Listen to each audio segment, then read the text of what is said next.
I was hanging out with some people the other day and just in a crowd, mixed crowd at a restaurant. And I overheard someone say, well, everything happens for a reason. And that anytime I hear that phrase, it reminds me of those Christian days when, we would just say anything that ever happened, whether good or bad, but typically it was always related to something bad. When something bad happened, everything happens for a reason. Um, like that's going to give us like, okay, like that bad thing happened, so something good is going to come of it because those that love the Lord, God, what the devil meant for evil, God meant for good. And all these little quippy things that we used to say that just make no sense at all in the real world. By the way, hello, my name's Timmy Gibson. If you're new here, welcome to the channel. Like, subscribe, cuss, and discuss if you'd like, if you dare. And we appreciate you being here and tuning in and watching us every Sunday, every Wednesday for thoughts about evangelical Christianity, which is what I came out of. I spent 30 years as an evangelical, tongue-talking, Bible-thumping pastor, actually, and 48 years roughly, a long time as a Christian, as an evangelical, Pentecostal. I was Pentecostal, tongue talking, dancing in the aisle, all that stuff. That was my life. I did that for a long time. Anyway, so messed up my hair when I did that. Oh God, oh brother. As you can tell, I don't edit my videos, so they just are what they are. And for real, I'm a one take wonder. You're like, Timmy, you should edit. I don't. And I don't want to learn how right now. My son actually knows how. And he said at some point, he'll help me with all that once the channel grows enough. Anyway, okay, back on track. Everything happens for a reason. Okay, so I obviously clearly, everything happens. Well, let me actually, you know what though? Let me say this. Everything does happen for a reason in the sense of cause and effect. Like if I'm driving down the road texting and I bump into the car in front of me, that's why. Like that everything happens for a reason. I ran into that person in front of me because I was texting and driving, right? It's not because God was like, hey, I want you to meet this girl that's up in front of you, so I'm going to have you wreck into her car, which is going to cause her to get whiplash, and you're going to get whiplash, and you're both going to wind up in the hospital in the same room next to each other in the same, in beds next to each other, and you're going to get to talk to each other, and then you're going to come and find out your soulmates. God wanted to introduce you together because of a car accident. And that's what people mean when they say, well, everything happens for a reason.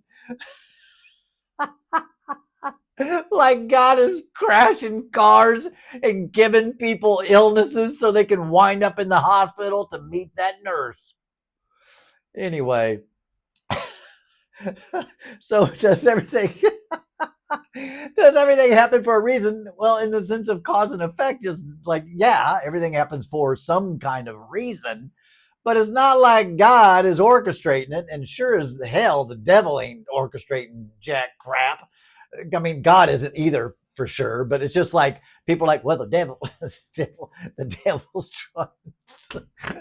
Oh gosh, I'm in a giggly mood. I just think that stuff. I think I'm giggling because I'm laughing at myself that I used to believe all this stuff is actually factually true. I used to believe that the devil was seeking whom he may devour. And he was trying to F up some stuff. He's trying to meddle in people's lives to get them sidelined from the purposes of God. And then God is trying to mess you up because he's trying to test you, right? Who wants to be Job from the Bible? If you don't know Job, then just go read the book of Job. Like God made a rager with the devil to just F up Job's life completely. Oh, because he was a righteous man. Like that's what's crazy. Again, that story's not true. But if it was true, how nutty would that be?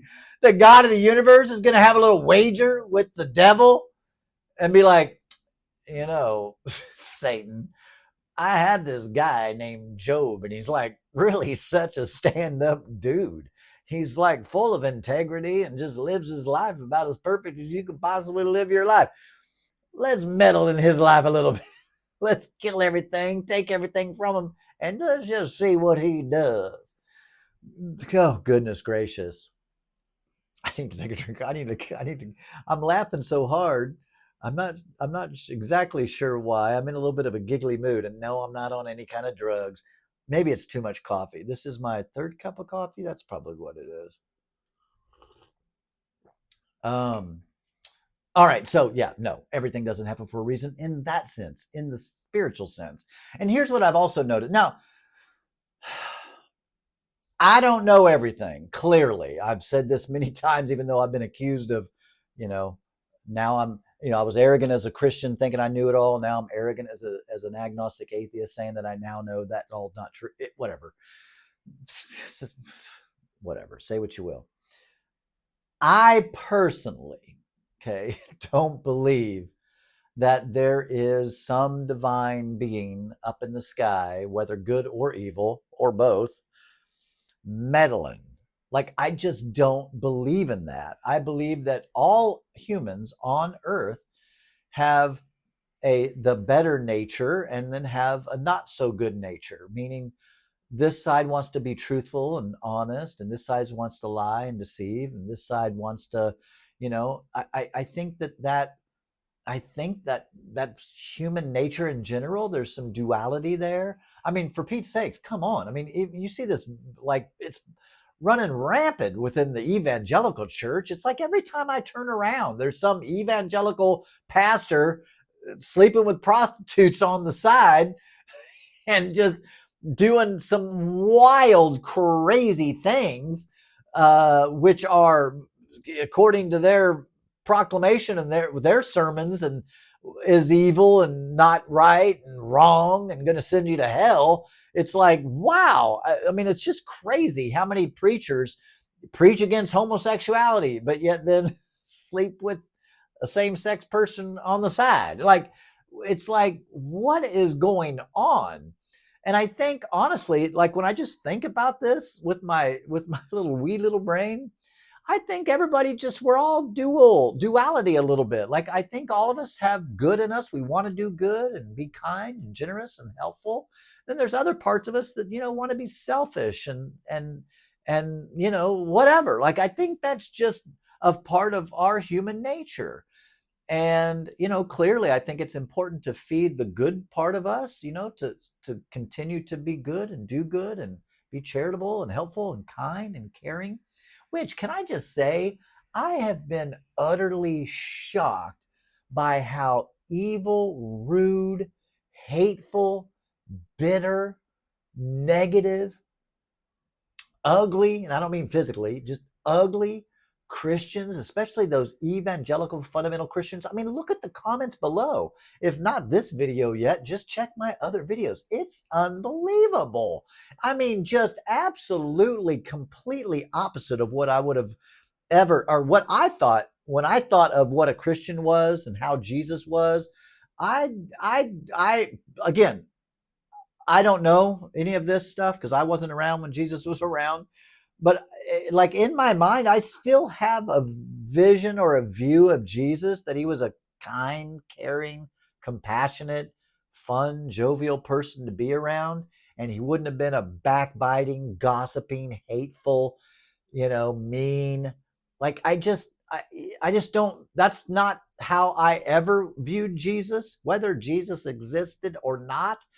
Whatever, whether, I don't believe he resurrected. So, I mean, if Jesus actually was a person that of flesh and blood that lived 2,000 years ago, like, my view of him, he was a really nice dude.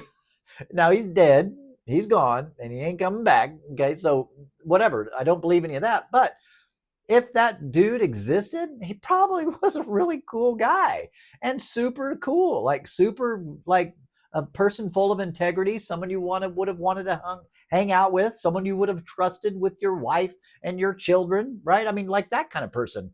I'm just shocked at how many Christians lie, cheat, steal, do all kinds of crap. Now, listen, I'm a former pastor, and let me just tell you right now, I was not a perfect pastor. I was not a perfect person. I did not like, I have never said that I was a perfect person in my life. I never was. I'm still not a perfect person today. Though, like I've said before, I was talking to my wife about this. I find this fascinating. There's something about the the religious view that seems to, how can I word this? Because I had a really good, my wife and I go on daily walks, and we just walk for about an hour and a half to 2 hours, and we just like talk about stuff. And I told her, I said, I'm still kind of trying to process through why it is true that I'm a better person today as an agnostic atheist than I ever was as a Christian. Okay. Like, that's just a fact. It's just a true statement. I got a little bug in my throat. You ever been talking and you can feel like you're going to cough? I could feel that happening. I'm like, if I keep talking, I'm going to start coughing. And it was just a really curious conversation because I'm going to have to cough that up. It really was. I think that really was a gnat.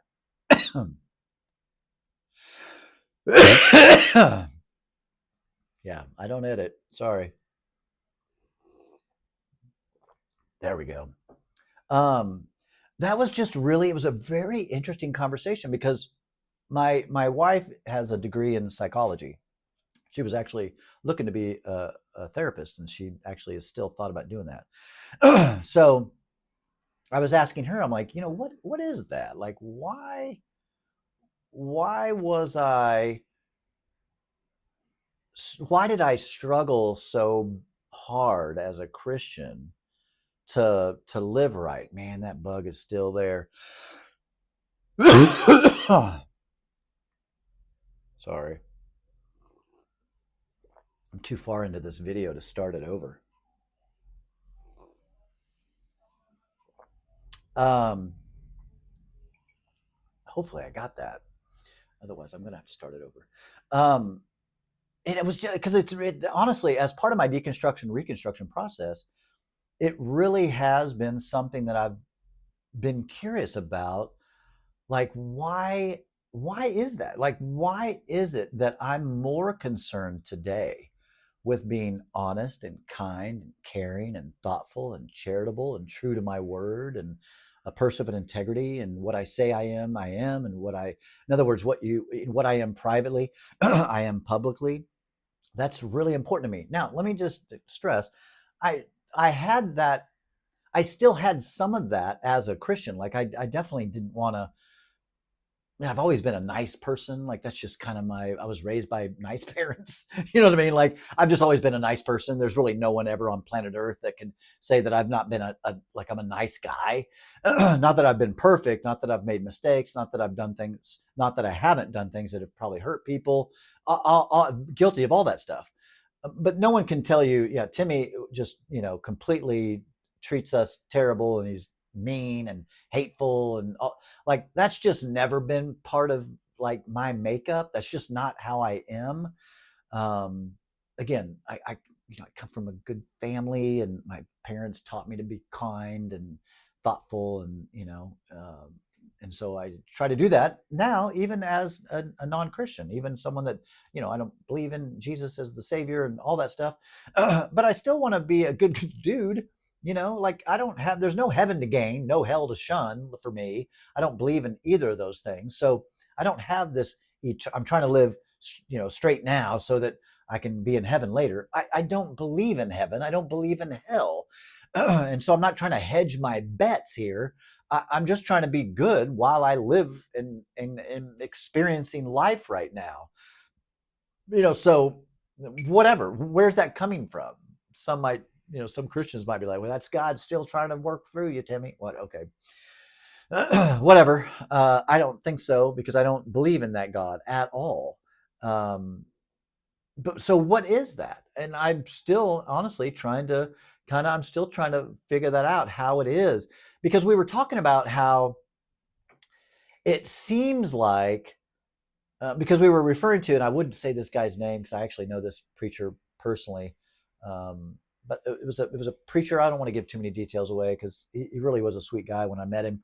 But he pastored a large church in a particular city, like mega church, like 14, 15,000 people, and was guilty of some pretty bad shenanigans. He had a gay massage therapist that he was meeting with once a month. He was doing meth and having sexual relationships with this gay masseuse, and yet he preached against homosexuality. Okay, so like, wow, like what happened there? Like what happened there? Because I've met this guy. I've had lunch with him and his wife, and I had breakfast with him and his wife. Like, I've had interactions with this dude, and he really genuinely, like, for real, was a nice guy, interesting, fun, funny, super intelligent, very, very Christian, of course. I don't know where he is now, what he believes now, but when I knew him, I actually knew him before the fall and after the fall. Um, so and I'm still talking about everything happens for a reason. I'm going to get to that, but I get back to it. I've already covered it. Probably, if you want to shut the video down, you sure can. Now that you've stayed through my coughing fits. Anyway, so I've been so curious, like, why? What is it about people when they're put into a, a situation where everything's wrong? It's wrong to be gay, wrong to have sex before marriage, it's wrong to masturbate, it's wrong, wrong, wrong, drinking's wrong, cussing's wrong, movies are wrong, dancing's wrong, all this stuff is wrong. That it just causes people to rebel. Now, clearly, most of those things, gambling's not wrong, cussing's not wrong, drinking's not wrong, doing drugs isn't legal drugs, that's not wrong. um, Being gay isn't wrong, being heterosexual, sex before marriage isn't wrong, masturbating is not wrong, obviously. So I guess there's a lot of things. Thinking back to my upbringing, there were so many things that were wrong. You couldn't live a life, like, you couldn't do it. You couldn't live without cussing, drinking, masturbating, having sex before marriage, thinking lustful thoughts, watching a rated R movie, dancing, gambling, like, all smoking.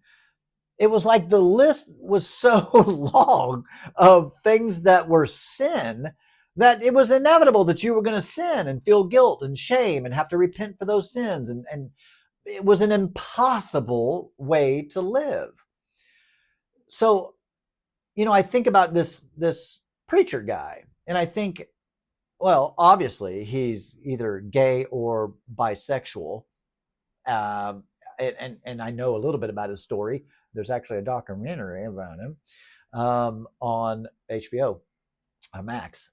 Anyway, and it was interesting because in that documentary, he talked about having same-sex attraction struggles, is what he said, when he was in seventh grade and had a few experiences back when he was seventh grade. And that those things have always been in there. And now here's the key word, he had always struggled against that sinful nature. Clearly, I don't believe in sin. There is no such thing as sin. Sin is a made up thing that religious people made up. Sin isn't real. Now, their wrongdoing is real. You can break the law, do something illegal, hurts. Like, there are things that are clearly wrong in this world, but on the Christian or religious side, that list is a book. Like, there's a book of things that are wrong. Whereas, like, just to pick out homosexuality, right? According to an evangelical Christian, it's wrong to be gay. Well, we all know those are normal in the real world. It is not wrong to be gay. There's nothing wrong with it at all. Okay, so right there, he was struggling with sin. No, he wasn't. He was struggling with his own nature. His own nature he was struggling with. It wasn't he was struggling with sin. Anyway, you say, Timmy, what does this have to do with everything, happens for a reason? Well, because in that documentary, his wife said, everything happens for a reason, and God allowed my husband to be caught in this illicit affair so that he could then wind up in counseling to get the help that he needed to recover from that devilish uh, temptation of same sex relationships. And I just thought, wow, what a curious, weird way to twist a man that's just struggling with a same, or wrestling with his own nature because of the religious teaching, right? Had he gone to, when he was in seventh grade, if he had had a non-religious family, or if he had gone to a secular counselor that could have said, well, yeah, I mean, you're gay, like, so you should probably live gay, or you're bisexual, so you need to figure that out. I mean, I don't know how to figure that out, right? Because if you're bisexual and you get married, and if it's not a monogamous relationship, that can be a little odd, right? Like, you're just going to say, well, I'm bisexual, but I'm going to go choose this side. But I don't know. Again, I'm no expert when it comes to all this stuff. I'm just not. And this particular episode has gone way off track, but that's fine. Not way off track. It's still some interesting material to talk about. But I should have stopped the video when I started coughing my butt off and then done a new video. But anyway, it's all going to be crammed in there together. Cuss and discuss below. A couple things. Cuss and discuss this. I'm curious, like, where do you think, why? Because I know a lot of my friends that have gone through their deconstruction process. They've also said that they are more moral today than they were then as well. So I wonder what that is, because I think maybe we're living more honest, we're more authentic. I think that's my case. Like, personally, I think that there's nothing I have to hide anymore. Like, I don't have to hide, and I think that is helpful. Yeah. So anyway, cuss and discuss it below. Like, subscribe, do all the stuff. Apologies for being all over the place on this particular video. The coughing fit kind of threw me off. Clearly, my voice came back, but I think I might have, you see all the plants in here. I think a gnat actually went in my throat right before I came on and was just tickling me the whole time. So apologies. All right, guys. Peace.